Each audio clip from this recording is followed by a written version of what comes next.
Sebanyak 696 botol miras jenis vodka dan gepeng yang dikemas dalam 17 dus diamankan Polsek Talahat dari seorang kurir di depan kantor Satlantas Kabupaten Lahat.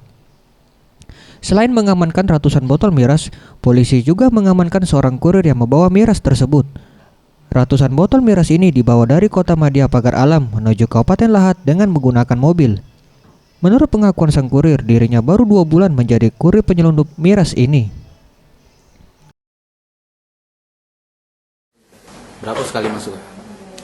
Cuman itulah yang 17. Nah, sebulan berapa kali? Ini udah pasti kalau ini paling ada seminggu sekali. Seminggu sekali, berarti sebulan 4 kali ya. Berapa? Berapa dus itu? 17. 17 dus sekali masuk.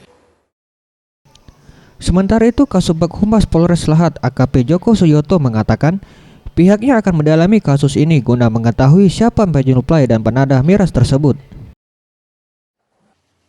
Polres Lahat dalam ini jajaran Polsek Kota telah melakukan penangkapan terhadap mobil yang dicurigai membawa miras yang berisikan 17 dus miras yang jumlah botolnya 696 botol vodka.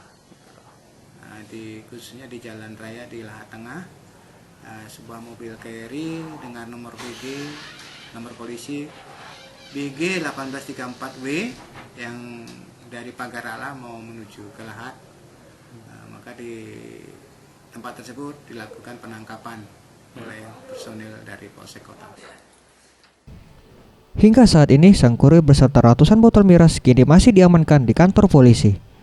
Tim Liputan, Sriwijaya TV.